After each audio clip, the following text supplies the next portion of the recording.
Okay, yes, I'm going to get started, and I want to introduce Richard as well. Before we start, a couple of housekeeping issues. Ask questions in the chat. It's the best way to do it with this many people. If everybody tried to speak, we would just talk over everybody. So please ask the questions in the chat, and I will alert Richard to them. I want to also mention that I have a few announcements I'd like to make. First off, I'd like to mention, for those of you who are familiar with our DataPoint software, we are now going to incorporate the ticker point functionality in it as well in next week's release. So you'll be able to get ticker point at no extra cost with DataPoint, which means you can put marquees and tickers over top of any PowerPoint presentation. I'd like to also mention we have a new free plugin, and you can look at our blog post to find out how to access that. And it is called Breakpoint. And what Breakpoint does is Breakpoint allows you to create break slides during the break that have a countdown that will bring people back. So people can see at a glance if you've got a 5-minute break, how long it's going to be until they have to come back. And that, you know, they can just see how much time they've got if they need to step out or make a phone call or do something like that. And it brings people back to their seats naturally. So you don't have to start yelling, everybody, please come back. Ben Young says, installed Breakpoint the other day, very helpful. Great, great. A third announcement I'd like to make is we're looking for a talented PowerPoint designer to join our team. We're looking for someone who can do mock-ups for us, create digital dashboards using our software. So if you think you've got some spare time and would like to create some content for us, please email Garland at PresentationPoint.com and along with some links to some PowerPoint you've done, and I can get in touch with you. So now I'm going to introduce Richard to you, if I can ever get ahead of all these people coming in here. So topic today, Richard will tell you more about it, but it's cool new PowerPoint functions in Office 365 that will leave you speechless. Our speaker today is Richard Goring, director of Bright Carbon, which is a specialist presentation and eLearning agency. He's helped to write and create thousands of presentations and coach hundreds of teams to prevent more effectively. And you can find out more about him and his website at brightcarbon.com. And I will let you take it away, Richard. Terrific, Garland. Thank you so much. Hi, everyone. Welcome to this session today where, as Garland said, we're going to talk about PowerPoint. Specifically, some of the newer functions that are in Office 365, the subscription version of PowerPoint. I want to go through a whole load of different things today, quite quickly, just to give you a sense of what's possible. As Garland mentioned earlier, there is the recording of this session, which you can find on the PresentationPoint YouTube channel, probably by tomorrow, but certainly by next week. So check that out for lots of other really cool stuff as well. And as I said, I wanted to kind of inspire you as to some of the functions that are there, some of the things that Microsoft is hiding away, which you might not otherwise see. Because you see, PowerPoint is, well, it's not really very well loved a lot of the time, but Office 365 it's a bit of a superhero really, with lots of new functions and cool techniques to help you when you perhaps need it most. The first thing that I wanted to look at is the ability to get icons and other graphics into your slides quickly from within PowerPoint. So with PowerPoint, you have the ability to use iconography for professional, slick, really nice, well, all sorts of different icons anyway that you can use to bring your content to life, to help people to understand your stories a little bit more clearly. It's very quick and easy to do by going up to the Insert tab on the ribbon. And here you've got a whole lot of things that you can add into your slide, but specifically, you're looking for this little function here on the left-hand side, this little duck and leaf motif. And if you click on that, what you'll get is a new pop-up window which gives you a whole load of icons that you can choose from. And there are thousands of these things, usually in pairs of styles, so you can choose what you want. And if there's nothing there that you can see just through browsing, you've got the search bar at the top here where you can type in, say, rocket. It will give you everything that relates to that. I'm going to click on this one, choose to insert it, and then you get an icon into your PowerPoint slide. Now, what's nice about this is that it's not just a picture This is a vector graphic, which means that you can increase the size of it so it doesn't have any kind of pixelation or anything going on, which is really nice. You can also recolor it, so you can use the Home tab or the Graphics Format tab to change the fill color and do something nice like that, which is great. And so you've got these nice, neat icons that you can add in just from within PowerPoint really easily. And so you can transform a really terrible slide like this with far too much text and all sorts of horrible bits of clip art all over the place, and instead turn that into a nice, neat, sophisticated professional slide where you're cutting down a lot of the text and using a consistent icon family all the way through it to bring your content to life, which works really very nicely indeed.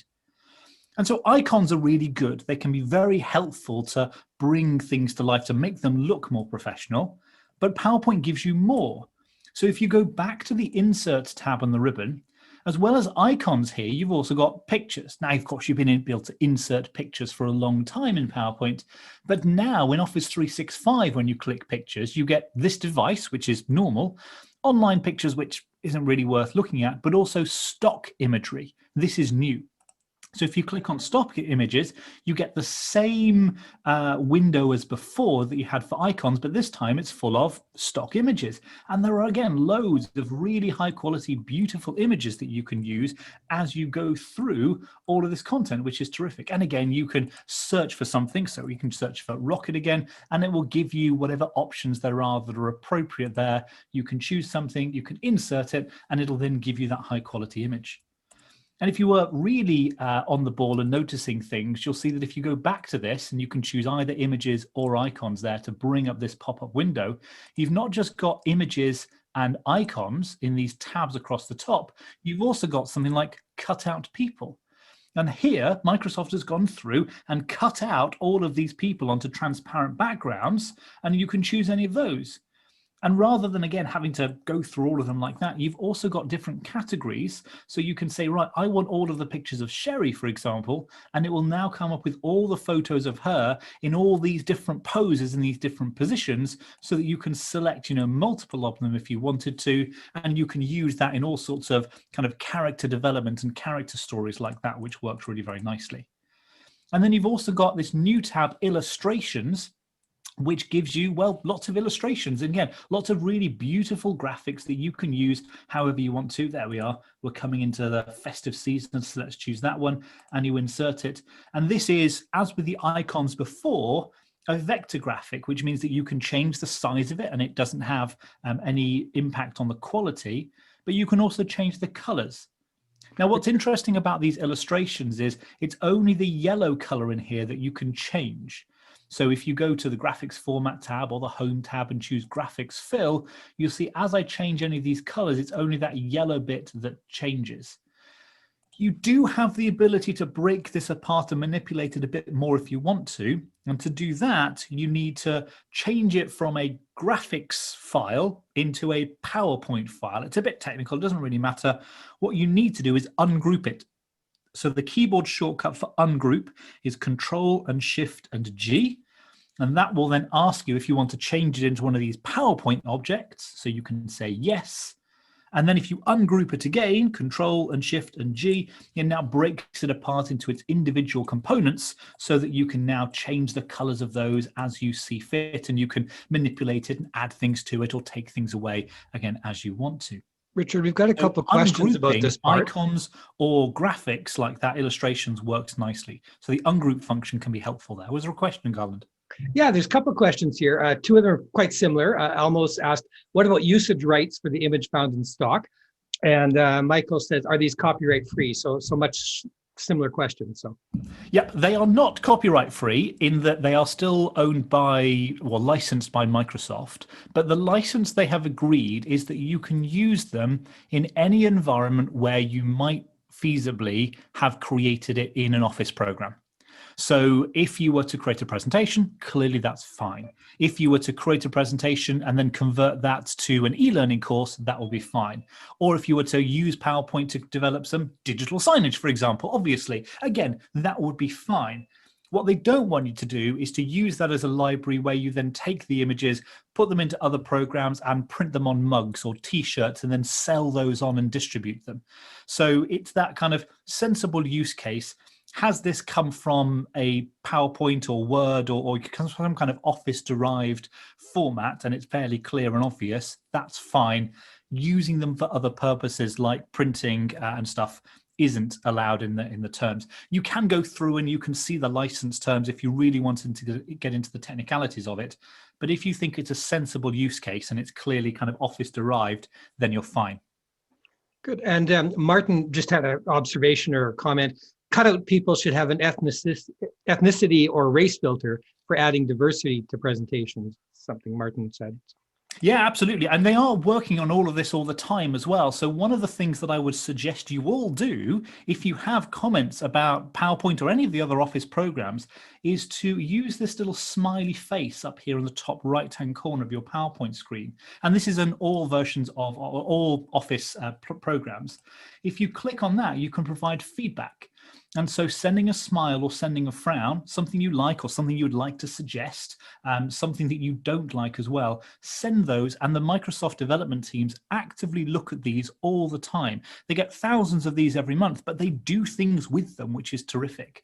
And so you can make recommendations there. And they've also got a tool called User Voice, where you can go to, I think it's powerpoint.uservoice.com, or again, click here and it will take you to it, where you can make suggestions, or you can see other suggestions that people have come up with and upvote them. And again, the development team is frequently looking at that, and they try to take the suggestions from people just like you as to how they can improve the product. Specifically in terms of all of these pictures, this is relatively new. This is new this year. The illustrations is new in the last couple of weeks. So if you've not got a very up-to-date version of Office, you may not see that yet, but you will do very soon.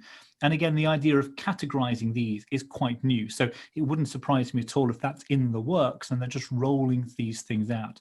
And that's the nice thing about the subscription nature of Office 365, is that they can do near constant rollouts and updates. Sometimes they're relatively small, sometimes quite big, but you're kind of always getting something that's good. And it's well worth checking out the Office Insider blog.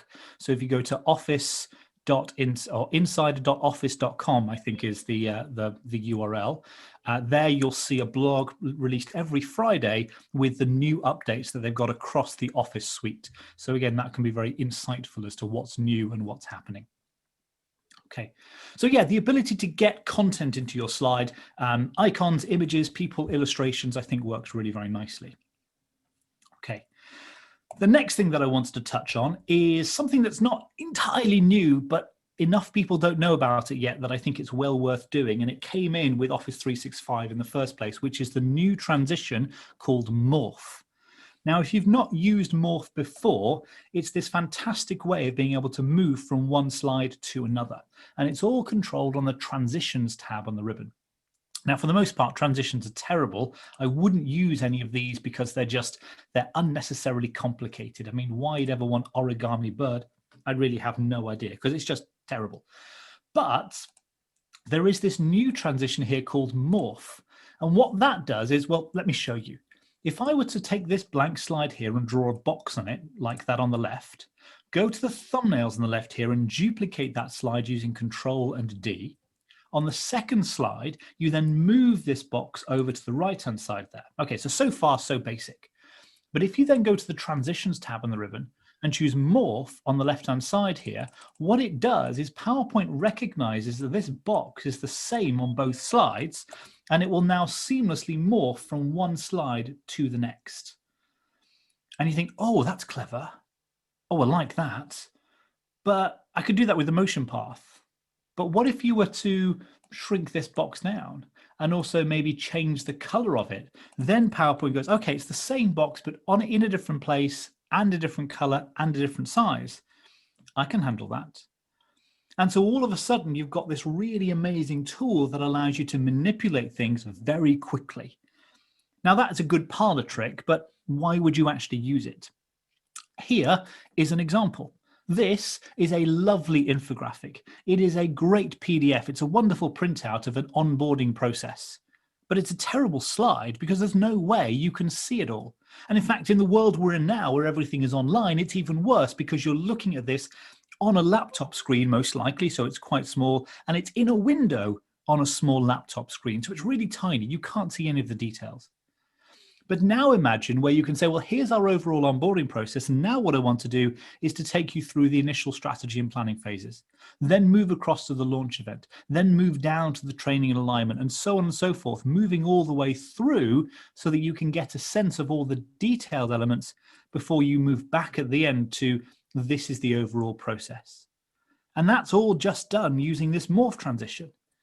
And so to show you the trick there and how it works, this is the first slide. So if I zoom out, you'll see it here. There, the entire diagram fits on that working area of the slide there, okay? But on the second slide, I've taken exactly the same diagram, just made it much bigger, with only a small portion of it on the visible area of the slide. And so the morph transition will say, okay, it's the same diagram, just bigger and moved. And so if you move from one to the other, you get that zoom effect. And on the next slide, again, it's the same diagram, but now shifted to the left, where only the launch event is on the visible area of the slide. And so again, morph is just going to move it all over to the left, or move it up, as in this case. And so that ability to be able to manipulate content works really very nicely and just kind of brings your content to life. It allows you to help your audience to focus on what's important. And it just means that you can do it very quickly and very easily, rather than all the manual effort of lots of custom animations that you would have to do otherwise. So that kind of thing, I think, works really very nicely and is quite useful to be able to see. The next thing that I wanted to look at was how you can take that and you can kind of put it on steroids, if you like. So morph is this great way of being able to build up more complex stories. So here you've got a complex visual slide, so a complex picture. And just imagine that this is not a beach picture, but it could be a screenshot or a site map or a data table or a chart, anything where there's a lot of complexity there that you want to focus attention, you want to highlight something. Using morph, you can take this kind of high detailed image and say, actually, what I want to do is to focus on this bit here. And then I want to focus on that bit there. And then let's look at this bit here. And you can create a zoom lens effect where you are kind of moving around the image and highlighting what's going on. And again, that's all just done using morph very, very easily. So to show you how that works, I'm going to go to a blank slide. And I'm going to click on this picture placeholder here just to add in a picture. So there's my beach picture there. Let's insert it. You've got that. Then what I'm going to do is I'm going to copy the image so you have two of them. So I've got two of these images now, and then I'm going to use the alignment tools to line these up one on top of the other so that they kind of perfectly match up. Okay, so hopefully that's nice and easy for you. The next thing is you need to try to crop the top image so that it focuses in on the bit that you want to highlight. So say the pool up here on the top left.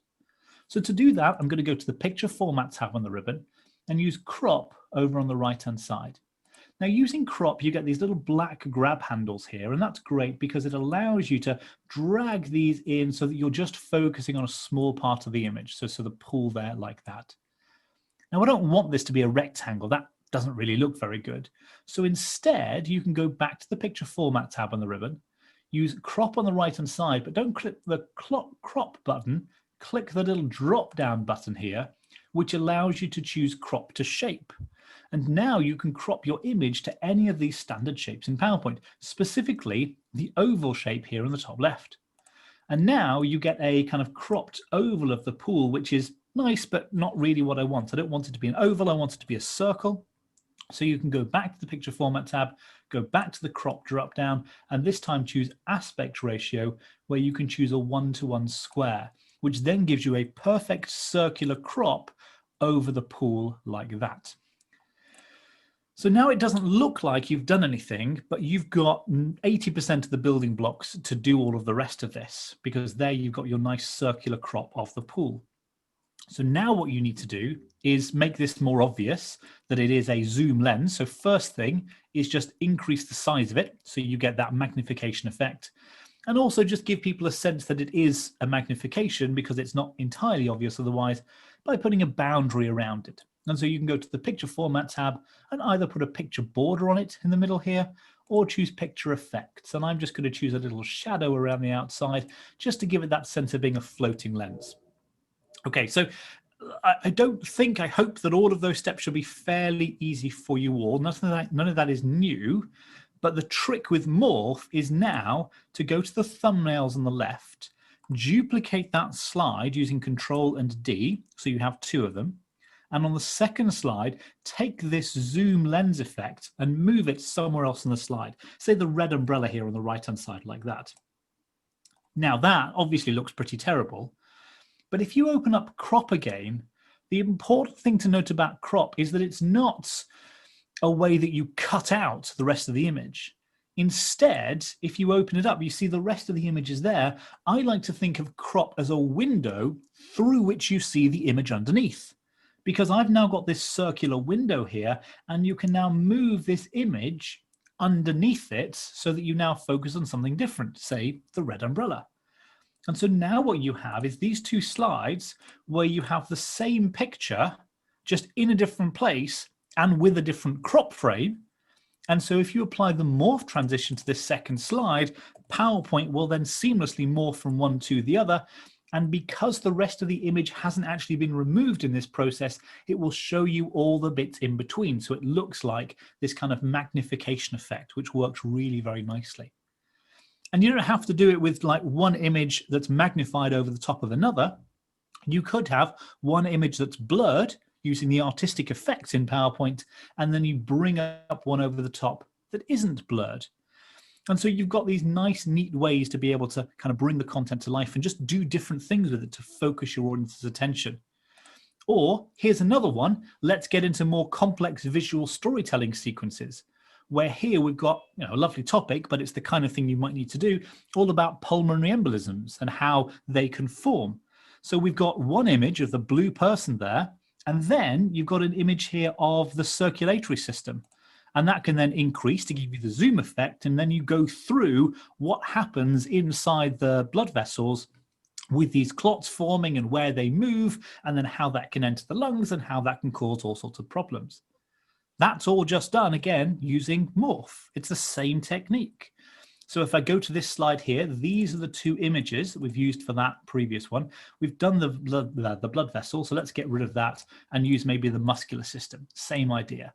So I'm going to layer these 2 on top of each other, select the top one, use the crop function to just crop to the very top of the image like that. So you've got a thin band at the top. Select the slide in the thumbnails on the left, duplicate it using Control and D, click on that little cropped band at the top here, and then just recrop it down to the bottom like that, there. And now if you apply the morph transition to the second slide, you'll find that you go from the top to the bottom, show all the bits underneath, and you've got the latest body scanning technology or whatever it happens to be. So, I mean, I know I've gone through a chunk of those things quickly. Again, you've got the recording. Garland will also be able to send you, I hope, a PDF summary of a lot of these techniques as well that give you step-by-step instructions of how to do it all. The point isn't to teach you how to do that. It's to get you to think about using the morph transition in different and interesting ways. It can be very helpful to bring your content to life, to tell complex stories. And it saves you a huge amount of time, kind of if you're using it appropriately. So I would strongly recommend that you all check that out. And again, ask questions now, ask questions at the end, get in touch with any of us afterwards as well. And we're happy to kind of geek out with you about presentations and how you can make all of these things work. No questions there, Richard, but a lot of people were going, great idea and awesome when they saw what you were doing with Morph. Brilliant, someone said, glad there's going to be a PDF and recording. So I think people will definitely want to come back and look at how to do this. Yeah, and this is the idea of today, is to give you an insight into what's possible so that you can choose the 1, 2, 3 things that you think will be really valuable for you, as opposed to trying to teach you how to do just 1 or 2 things. So like pick out some of the things that would be useful to help you to communicate more effectively. That's the key of today's session, really. Okay, but again, ask questions if you want to, and happy to answer those as we're going through. The next thing that I wanted to look at is, what if you want your slides to look good, but you aren't a graphic designer? there is a really interesting new function in PowerPoint called Design Ideas that I would recommend you all check out. Now, to do this, I'm just going to open up a new PowerPoint, completely blank, to show you how this works. So Design Ideas is this way of being able to make your slides look good. So if you start off with a blank presentation like this, you know, you've got essentially nothing going on there. Your layouts are all fairly dull. They're not very well laid out in the first place. The color scheme is, let's be honest, really bland and not very pleasant. What if you wanted to create a presentation on, oh, I don't know, something none of us are doing at the moment, travel, or no, let's do something else. Let's birds. You know, everyone's kind of looking at birds in their gardens and stuff. I'm going to type in birds into the title of this slide. If you then go to the Home tab on the ribbon, all the way on the right-hand side is this little slide with a lightning bolt icon called Design Ideas. And what this will do is it will look at the words that you have typed in here and try to come up with new design styles based on that theme. And so you've got lots of different styles that you can have. This one here even has a video background for you of a lovely hummingbird. And not only has it given you that nice background, but it's also changed the layouts so that they now are a little bit better laid out. It's changed the color scheme so that you've now got a color scheme that's appropriate. It's changed the font style so that you've got nicer fonts that it's giving you. And if you don't like that one, well, let's choose this one instead, where it's got, again, different colors in this setup now. It's got different fonts programmed in. It's got different layouts that you can choose. So there's lots of different things that you can use here to kind of bring your content to life. And you can choose a nice design style that you want rather than just the horrible kind of general one, or trying to come up with something yourself, which is a little bit more awkward. So lots of interesting stuff to try to choose there, kind of going through it, which is great. And you think, well, that's lovely. But now when I'm creating a new slide, it's like, okay, well, yeah, but what do I do with this? Let's imagine, if we go back to this one a second here, that you have a schedule. So I'm just going to copy all of these bits in here. So we've got a schedule and click that there. So we've added in some dates, for instance. Okay, well, that's good. But I mean, let's be honest, that's a pretty terrible slide because you don't want lots of text and bullet points. So once you've got your content in there, you can go again to the design ideas, sorry, the home tab, and then design ideas on the right. And it will now analyze the content of your slide.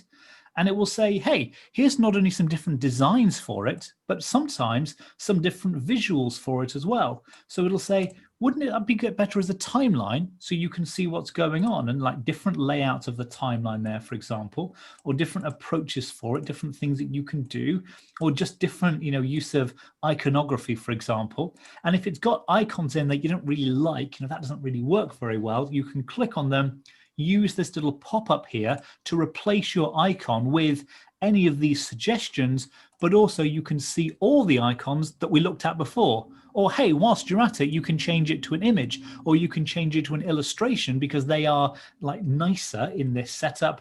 And so you can click on that, insert, and it will now swap that out for a much nicer looking illustration in that place. So it's just a very good way to try to democratize design, if you like. I mean, by all means, get in touch with a professional graphic design agency like Bright Carbon to help you with this, but you don't always need to. You know, it's very quick and easy to start to create some nice looking slides.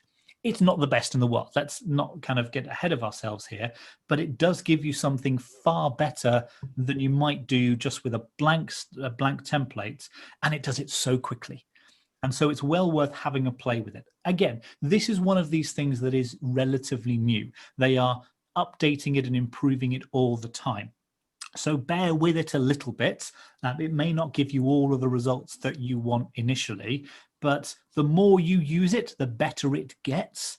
And so I would encourage you to at least check it out, and then they get a sense of what people like, what they don't. And as I said, they're adding all sorts of different kinds of visualizations and diagrams and whatnot that you can use all the time.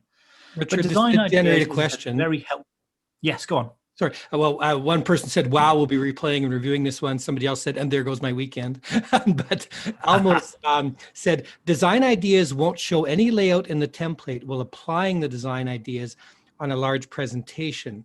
Does help with time management might bring slight different ideas, making it a bit inconsistent? I'm not sure what. Yeah, so this is one of the problems that it faces at the moment. You can't just go through an entire deck. You can't highlight all of the slides and say design, which is a bit annoying. It's on an individual slide basis. So that's a bit frustrating. Also, depending upon the template you're using, it's not always perfect yet. They have, in the last couple of months or so, started to roll out updates so that it will work on more templates. But if you noticed, what I did here was I started a blank presentation because that's the most reliable way of doing it at the moment. Trying to get some of these design ideas to work on existing templates isn't always as reliable as you might want. So it's great for you to try it out. It's probably not so good for me to show it on a live session where I wanted to show it at its best. So it's definitely a question of trying it and seeing what you get from it. If it doesn't work in your corporate templates at the moment, for example, it may be that you need to alter the way the template is done. It may be you need to wait a little bit for PowerPoint to catch up as they are adding more functionality to it. But it's nice to see at least that they're moving in that direction rather than relying on everything just being the standard horrible kind of PowerPoint stuff that you've always had before. I know And then that question there from Nava saying, are these options available on PowerPoint 2019? Most of them aren't, unfortunately. The Morph is, absolutely. The Zoom function that I'll talk about later is. But all of these functions require you to connect to Microsoft services. And I think none of them, or at least very few of them, are available in Office 2019. I think some of the icons are and some of the images might be, but not the full suite. And that's the difference between the perpetual license of 2019, where you buy it once, and the subscription model of Office 365. So it's a little bit frustrating. But Nava, if you're on that on a corporate license, maybe it's okay, because very soon Microsoft will stop selling those perpetual licenses. So you'll only be able to get the subscription service. So you should be moving to Office 365 relatively-ish soon, I suspect. And Hassan had asked, when using design ideas for the background, are you able to amend the colors or shapes in the background? Yes. So this is all driven by the color scheme. So, this has been created for me, this theme color set here. And so this green has come from this first accent color. Now, if you don't like that, although it's come up with that color scheme for you, you can modify it. So you can go to the design tab on the ribbon, and over on the right-hand side, you've got this thing called Variance. But if you click on the little drop, which will usually appear blank, if you click on the little drop down here, you've got colors, and now you can choose any other color scheme you want. So as you move through, you can kind of alter it, and you can choose customize colors, and there you can then alter those colors to choose whatever you want. So that should allow you to then customize those to your particular requirements, which works very nicely. And one thing I noticed personally is when I'm trying to, I was using portrait mode in PowerPoint to do some proposals, and it seemed to struggle a bit. Like the designer function seems to struggle more with portrait than landscape mode. Yeah, and again, it's partly based on the number of templates that they've made designer work for, and it's the same idea. If you take it out of that standard, then it can be problematic. And sometimes it's also based on the way that you've developed the template to get it into portrait mode, or a lot of the graphics might be squashed because they're not expecting it. So you're right, it is a little bit annoying. Although interestingly, Microsoft Word, the online version at least, the Word for Web version, has recently introduced a designer function into that. So I'm imagining that will come to the desktop app relatively soon as well, where again, it will try to do the same idea of making your presentations kind of look better and kind of making your documents work better, look better as well. So I think that across the board, they are looking at helping people to produce more professional, nicer looking documents and presentations. Okay, right, so let's move on to another topic, which is inking, because I think, again, this is a very underutilized tool that has potential value. So in the tabs on the ribbon up here, you've got the Draw tab. Now, if you have a touchscreen device, this will appear automatically. If you don't, it may not appear, so you may need to customize your ribbon. To do that, you can right-click on anything in the ribbon, choose Customize the ribbon. So right-click, choose Customize the ribbon, and you'll get a list of different types of ribbons that are here. And the Draw tab is just there. So you may have to enable it manually if you don't have a touchscreen device. So just so that you can get it up there. And then once you've got the Draw tab, you've got all of these wonderful pens that you can now manipulate and use. So you can select a pen. You can click on the drop down here to change the colors and change the thickness of it and stuff if you want to. But more usefully, you can draw with it. So for example, I can draw around the engines here like that. And then you can talk about kind of efficiency. And obviously I'm doing this with a mouse rather than my pen, which isn't necessarily the best idea, but you get the sense of it. And now you're kind of able to annotate over the top of slides. Now I like this in two ways. One is that you could do it just for kind of quick edits if you're working collaboratively with people, rather than using comments, which in their very nature are very text-based. You can just draw and sketch over the top of something to give people an idea of what visuals you might like to use to develop your presentation. Or you might say, you know what, to draw all these bits and stuff, it would take a long time. Why don't I occasionally just actually sketch, or as I've done here, annotate? And it's a deliberate stylistic approach to have an annotated style so that over the top of a complex image, you can highlight what's important. Because although you've drawn this, what you can do if you use those ink tools is when you go to the animations tab, you can select this ink that you've drawn, and it will now allow you to add an animation and some new animations called Ink Replay and Ink Rewind. And what Ink Replay does is it replays how you have drawn that ink in the way that you drew it. And so you've got this really neat way of being able to animate that in. And if that's a little bit too long, you know, it's too fast, you can increase the amount of time that it takes, so that in slideshow mode, you say, well, here's our new schematics. And what's really interesting about this is click, you know, these new engine components really give us greater efficiency so that we can travel further, or whatever the story happens to be. And so using those inking tools as part of your story, I think works very nicely indeed. So definitely worth checking out the drawing tools to give you the ability to kind of create content, probably more quickly than you might do otherwise. And then you've also got the ability to not only draw, but also convert those drawings to PowerPoint shapes. So if I were to select everyone's favorite, the glitter pen here, and just draw hello, I can now select that ink and go to the Draw tab on the ribbon and use Convert over on the right-hand side, where you can now convert that ink to math equations, if you're doing that, but also shapes and also text. So you click on text, it will then read it, and you've now got editable text in PowerPoint from your inking. So again, you can, particularly if you have a touchscreen, it works nicely. You can sketch over your slides, and that will then convert them into diagrams or text or math equations or whatever you want to do. So again, some nice options there, which I think work very nicely. Richard, a couple questions have come up. Yes. Okay, so first off, I think this one is back with the design ideas, but Almos had asked, design ideas work only if you're connected and online, correct? Correct. Design ideas only work if you're online, because it's connecting to the Microsoft AI servers. Yeah. Okay, and this was during the schematics where you were doing the drawing. Johan asked, does this work in slideshow mode? Yes. Oh, Johan, tell me what you mean by that, because I showed you when it was, I've got this and I've used the animations to bring that to life. Is that what you meant? Or did you mean I'm in slideshow mode and I want to be able to annotate myself live? Because it does work, but a little bit differently. So if you are in, I'm going to delete the inking that I've done.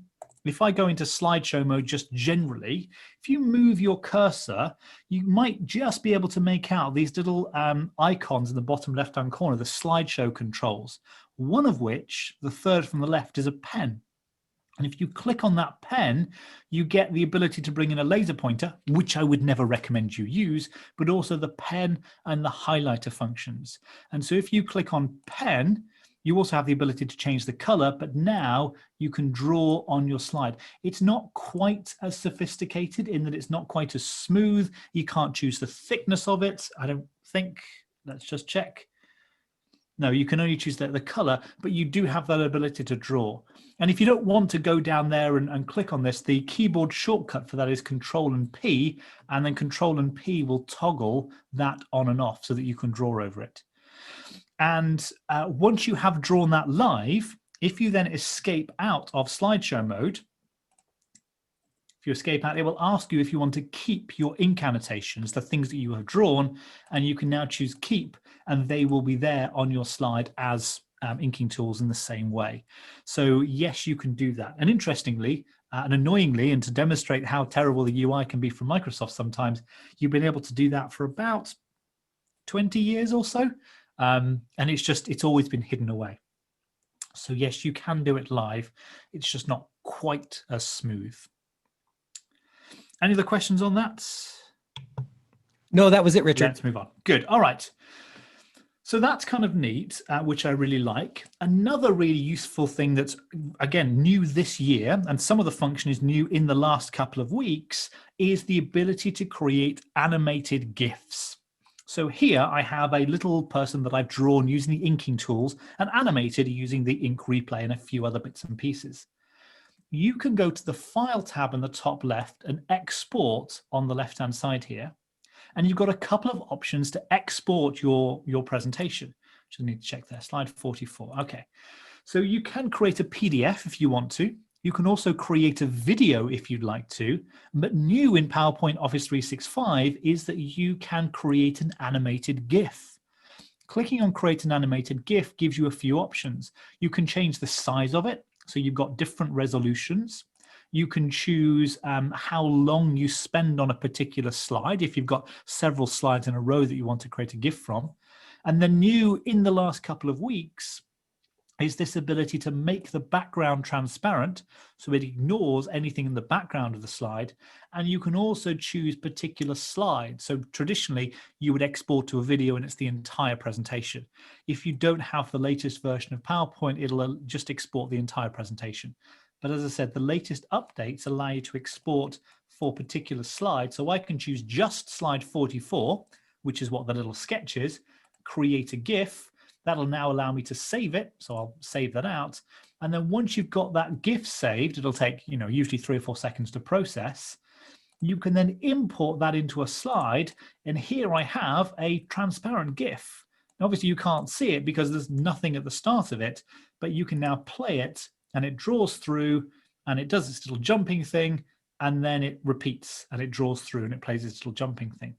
Now, GIFs are something you can't control in slideshow mode yet. I say yet because you can control it in edit view here, so it feels like it's only a matter of time.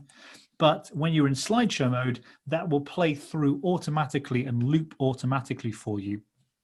So it works really nicely.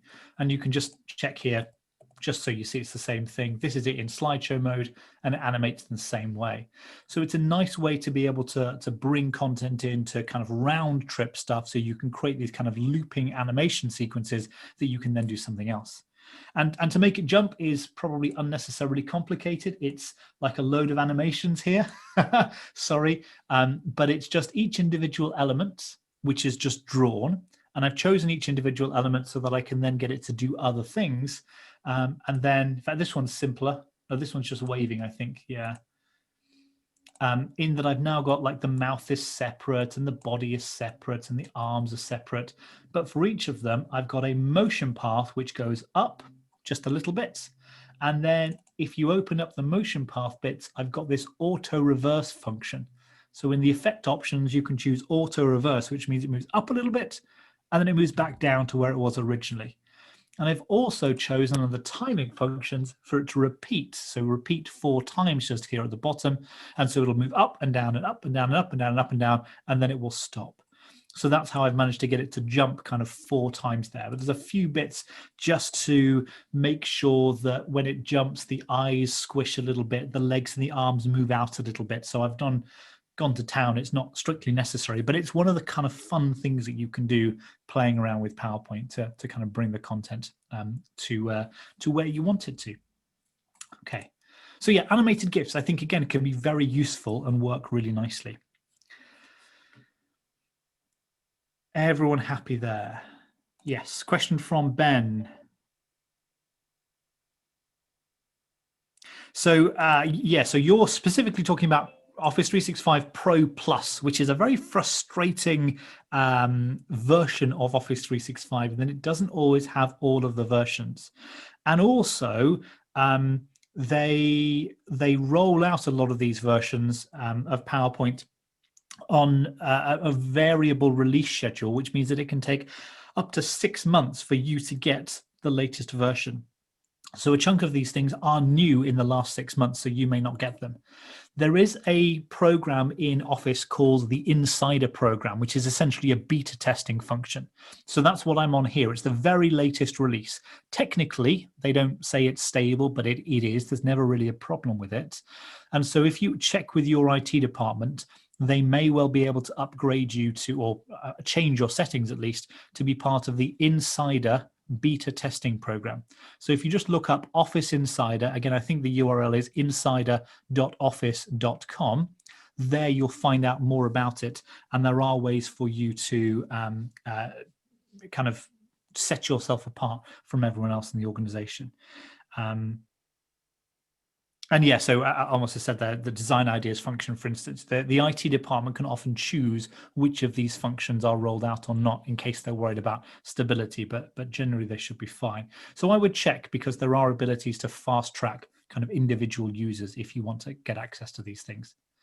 It's also worth noting that everything we've covered so far, except for Morph, will work in all, except for Morph and the ink replay. All of those functions will work in past versions of PowerPoint, because they're just about helping you to create content. So once you've done it, it will then work in earlier versions of PowerPoint as well. It's just that you won't be able to use Morph in 2013 and 2010. You won't be able to use the ink replay in 2016 or earlier, maybe 2013 or earlier. But for the most part, like, you're creating your presentation in the new version, and it will still work in old versions of PowerPoint or versions of Office 365 that don't support the features necessarily. They should still give you all of the images and the icons and stuff. That will work fine. All right. Last little thing that's probably worth doing, and then we can get on to some general questions if you want, is just with 3D.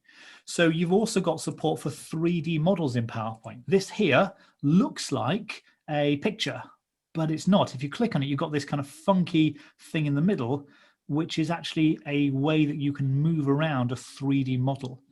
And so you can go to the Insert tab on the ribbon and choose 3D models over here on the left, which gives you the ability, just like with images and icons and illustrations, the ability to add in loads of different 3D models from all sorts of different categories. Or if you have your own 3D models that you've created, you can choose to insert 3D models from this device. And now you can manipulate your 3D models in PowerPoint. There are some functions here to add in some new animations. So the Animations tab will give you the ability to kind of spin something around on a turntable, which can be quite nice, or to make things appear or leave in kind of different ways. So that's kind of interesting. But also, you've got the ability to use the Morph transition to move around and kind of create things nice and easily. So if I were to take this 3D model here, duplicate the slide using Control and D, and then let's manipulate it. Let's maybe make it much larger. Let's spin it around. We're going to talk about the evacuation plan here. So let's look at the roof like that there. Then I'm going to duplicate the slide again. Let's go round to the side where you've got the emergency stairwell.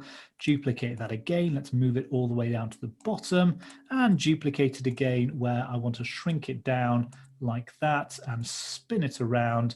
And we'll maybe talk about that being the meeting point. If I select all of these slides and go to the Transitions tab and choose Morph, what PowerPoint will do is say, okay, it's the same 3D model on all of these slides, and it will now seamlessly morph from one to the next. And it will give you that ability to kind of move around the 3D model and do all these various different bits and pieces to it. So that kind of works really nicely to again, allow you to develop more visual story sequences, which I think is terrific. And so, that's just an individual object, but you can start to world build a little bit. So here I've got an astronaut, which is a 3D model, and I've also got a backdrop. But note that this backdrop is much larger than the slide itself. So now if you were to duplicate the slide and spin this around a little bit and also move the backdrop like that and apply the morph transition. Then in slideshow mode, you get this nice parallax scrolling effect where you're kind of moving two different elements relative to each other. And so that can work nicely as well. So again, combining some of these different tools can work just to bring content to life in a way that was very hard to or virtually impossible to do previously, and lots of different functions that you can try and test out. There were a couple of questions just right at the start before we kind of officially went on, which were about the, shameless plug alert again, the Bright Slide add-in that Bright Carbon has. If you're not familiar with it, Bright Slide is a free add-in that you can get. It's something we developed ourselves just as a design productivity tool, and it just gives you all sorts of functionality, like modifying the alignment tool so that you can do things much more easily. You can do things like a match size function. So say you have a whole lot of objects that are of different sizes, which you don't particularly want, which is kind of annoying. You can say, well, I've got all of these different bits and pieces. I'm going to select all of those and then just choose match size, and it will make them all the same size. And then you can say, well, I don't want them to be spread out like that. I want them to be distributed to a grid. And so you can do distribute to grid, and it just allows you to distribute them to a grid and change the spacing between them and whatnot. So it just means that things are nice and quick and easy. So it's well worth checking that out. In terms of some of the new functions that we've got, the big one is that as of, I think, this week or maybe next week, we're launching Bright Slide for the Mac. Previously, it's only been available on Windows PCs. So you can now get Bright Slide on the Mac, which is great. And we've also got funky things allowing you to do a color contrast report. That's something new in the last week or two, which will check all of the colors in a all of the colors that you've got on a slide to see what those colors are, whether or not they give you good contrast, and kind of how it works. So again, just worth checking that out. So if you have any questions about it, then please email me. Oh, there we are. So this is now showing you all of the colors that are in your color palettes, and which combinations of them work together to give you sufficient contrast for accessibility purposes. So that's good, and it shows you which ones pass and which ones fail and which color combinations you should be using. So just like various things there, if you have any suggestions for things that you would like to be able to do when you're designing presentations, then we're happy to try to take those on board and incorporate them. But there are loads of other add-ins. If you're not familiar with the idea of add-ins to PowerPoint, there are loads. So you can use PowerPoint as this super powerful content creation tool, and then you can do more stuff with it. In fact, you should all be very familiar with add-ins because of PresentationPoint and just some of the things that we were talking about at the time, at the start rather, just like the new countdown timer that you've got that's kind of available. I think that's freely available, isn't it, Garland? Just to be able to build that out. And just those extra functions that you can add in are well worth looking at, because PowerPoint in its own is good, but you can make it so much better with these additional tools. And PresentationPoint is just such an excellent example of that. Some of the things that you couldn't do in PowerPoint normally just become an absolute breeze by using these add-ins. So it's well worth checking those out and having a search for add-ins that might solve problems that you are experiencing when you're creating or delivering presentations.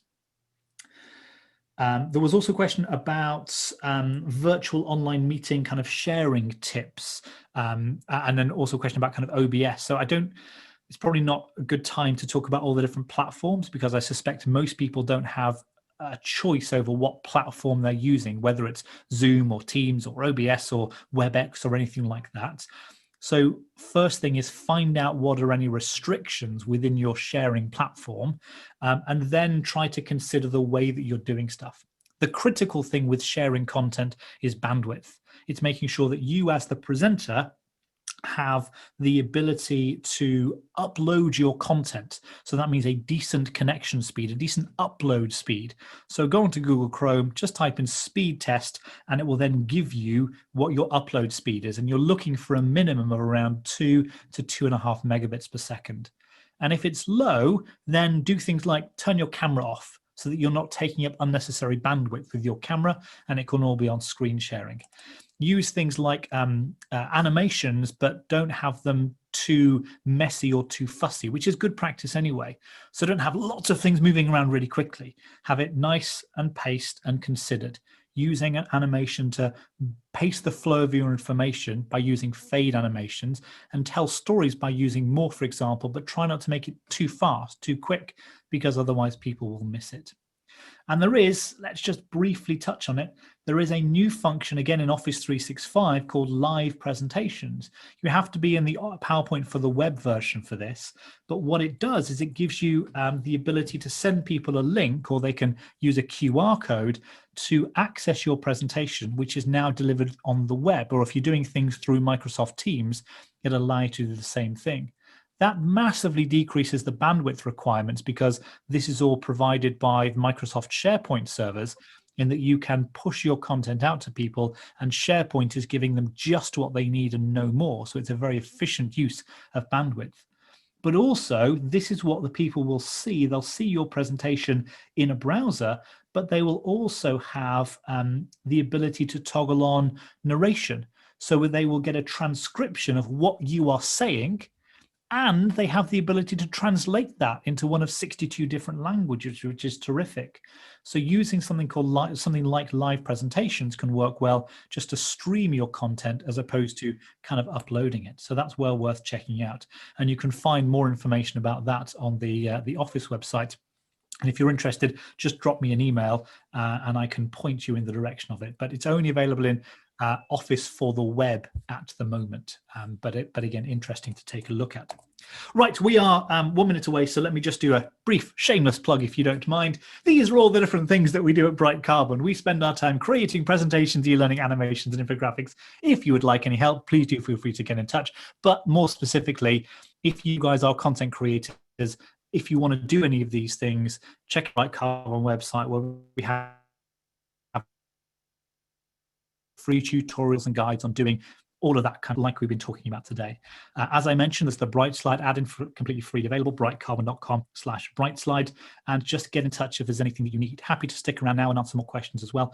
But follow us on the Twitter @brightcarbon, or email info@brightcarbon.com to geek out about presentations. And if you are interested in add-ins and just doing more with PowerPoint, you have to check out PresentationPoint and just all the different things that you can do. The Brightslide add-in is more about content creation. The PresentationPoint add-ins are about doing so much more with your content once you have it created. And so just worth exploring those kinds of tools. So with that, thank you so much indeed to Garland and Kurt for hosting all of this, to PresentationPoint for putting on all of this, and for you guys for joining. I hope it's been useful. If you have any questions, please do feel free to let me know and try some of these techniques out.